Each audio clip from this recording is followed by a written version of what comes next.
Hi hello welcome to my channel. This is Lalitha from Lalitha stocks. మనతో పాటు అయితే భవ్య రెడ్డి ఉన్నారు.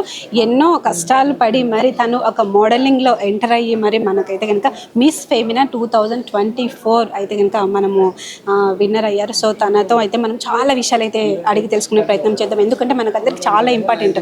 ఎందుకంటే ఎన్నో కష్టాలు పడి మోడలింగ్లో అంటేనే ప్రతి ఆడపిల్ల రావడానికి ఇష్టపడదు. అలాంటిది ఇదే ప్యాషన్ పెట్టుకొని మన ముందుకైతే కనుక ఈ విధంగా నిల్చున్నారు. మనమైతే చాలా విషయాలు అడిగి తెలుసుకునే ప్రయత్నం అయితే చేద్దాము. హాయ్ భవ్య రెడ్డి గారు, హౌ ఆర్ యూ? హాయ్, బాగున్నాను. మీరు ఎలా ఉన్నారు? చాలా బాగున్నాను. First of all miss Femina 2024కి మీరు సెలెక్ట్ అయినందుకు నాకైతే హ్యాపీగా అనిపిస్తుంది. అలాగే మీకు congratulation and all the very best for next ఏవైనా మీరు పార్టిసిపేట్ చేస్తే కనుక. సో ఈరోజు వచ్చేసి మనం ఇప్పుడు ఆడవాళ్ళు ఇప్పుడు మోడలింగ్లోకి వెళ్ళాలంటే కనుక ఇష్టపడారు. సో మీరు అదే ప్యాషన్ ఎంచుకున్నారు. దీని గురించి మీరు ఏం చెప్తారు? నేను ఆడవాళ్ళు మోడలింగ్కి వెళ్ళాలి అని ఇష్టపడరు అని నేను నమ్మట్లేదు. ఇష్టపడ్డ వాళ్ళు కూడా చాలామంది ఆ ధైర్యం, ఆ అవేర్నెస్ లేక వెళ్ళట్లేదు అని నేను అనుకుంటున్నాను. మోడలింగ్ అనేది it's just like any other career path అండి.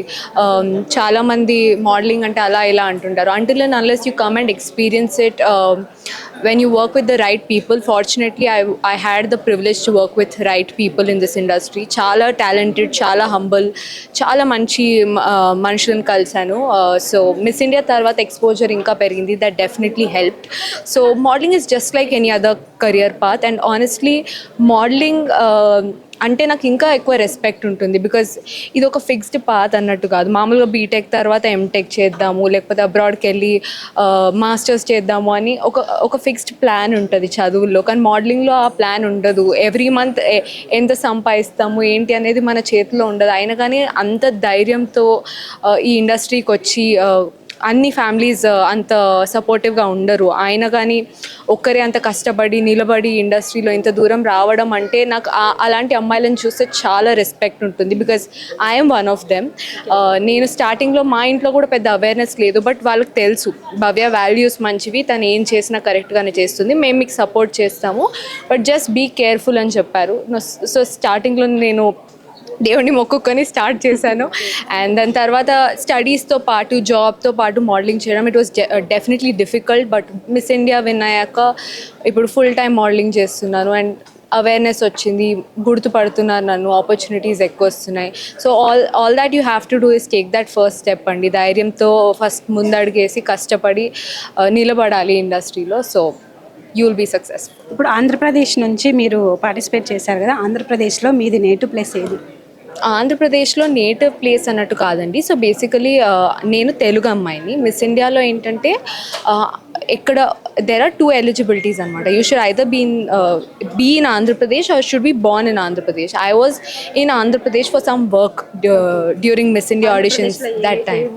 కాకినాడలో మా ఫ్రెండ్ ఉంటుందన్నమాట. నేను అక్కడ ఉండేదాన్ని వర్క్ రిలేటెడ్ స్టఫ్ కోసం. సో అప్పుడు నేను ఆంధ్రప్రదేశ్ నుంచి అండ్ తెలంగాణ నుంచి ఆడిషన్ చేశాను. యాక్చువల్లీ నేను తెలంగాణ నుంచే టాప్ 5 అయ్యాను అనమాట. కానీ ఆంధ్రప్రదేశ్ ఆడిషన్లో విన్నర్లా సెలెక్ట్ అయిపోయాను. సో మీ ఎడ్యుకేషన్ క్వాలిఫికేషన్? నేను బీటెక్ చేశానండి, ఇన్ఫర్మేషన్ అండ్ టెక్నాలజీలో. మీకు మోడలింగ్లోకి వెళ్ళాలని ఏ ఏజ్లో అనిపించింది? నాకు చిన్నప్పటి నుంచే కెమెరా అంటే పిచ్ అనమాట. మా డాడీకి ఒక థియేటర్ ఉంది, we still have a theatre. So చిన్నప్పటి నుంచి ప్రభాస్ ఫిలిమ్స్ చూస్తూ పెరిగిన దాన్ని నేను. అంటే లంచ్ తినేదాన్ని కాదంట మా మమ్మీ ఇప్పటికి చెప్పే. ఛత్రపతి మూవీ 100 times చూసాను నేను.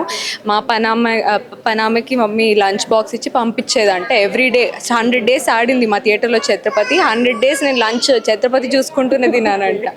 సో అంత ప్రభాస్ ఫ్యాన్. అంటే మూవీస్ అండ్ ఆల్ అంటే పిచ్ అనమాట. సో అప్పటి నుంచే ఫిక్స్ అయిపోయినా మెంటలీ. సో మీకు ఏమన్నా ఆపర్చునిటీ వచ్చిందా హీరోయిన్గా ఛాన్స్ ఏమైనా? యా అంటే నాకు స్క్రిప్ట్స్ వచ్చాయి మిస్ ఇండియా తర్వాత. టు బి ఆనెస్ట్ ముందు మోడలింగ్వే వచ్చాయి, కానీ మిస్ ఇండియా తర్వాత యాక్టింగ్కి నన్ను అప్రోచ్ అయ్యారు. నాకు రైట్ స్క్రిప్ట్ దొరకలేదని చెప్తా, దట్స్ ఆల్. యా. సో మోడలింగ్కి ఎంటర్ అయినప్పుడు మీకు బెస్ట్ మూమెంట్ అంటే హ్యాపీనెస్ ఇచ్చిన మూమెంట్ ఏదైనా ఉందా? ఉందండి. మోడలింగ్లో మమ్మీకి కళామందిర్ చీరలు అంటే చాలా ఇష్టం చిన్నప్పటి నుంచి. అయితే నేను కళామందిర్ షోకి మోడల్ లాగా వాక్ చేశాను అనమాట. అప్పుడు కింద స్టేజ్ కింద ఆడియన్స్లో మమ్మీ ఉండే, మమ్మీ కంట్లో ఇలా నీళ్ళు ఉండే, ఇట్లా గట్టిగా క్లాప్స్ కొడుతుంది అనమాట. అప్పుడు స్టేజ్ పై నుంచి చూసి నవ్వాను తనని.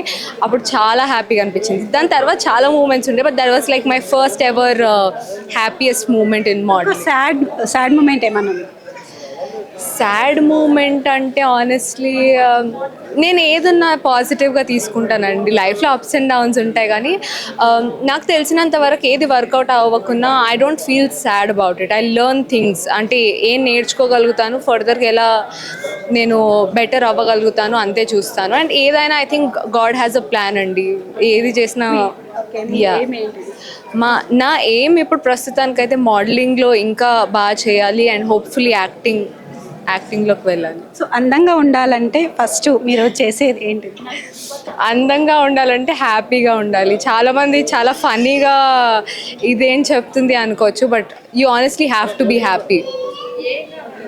సో చూసారు కదండి, మన తెలుగు అమ్మాయి ఇండియా ఫెమినా 2024కి అయితే కనుక విన్ అయ్యారు. సో మనకైతే చాలా ప్రౌడ్గా ఉంది. ఆడవాళ్ళకు కూడా అంటే మోడలింగ్లో వెళ్ళాలనుకున్న వాళ్ళు తెలుగు అమ్మాయి వెళ్ళడం అంటే చాలా గర్వకారణంగా మనం చెప్పుకోవచ్చు. సో అలాగే మీ కెరియర్కి ఆల్ ద వెరీ బెస్ట్ అండి.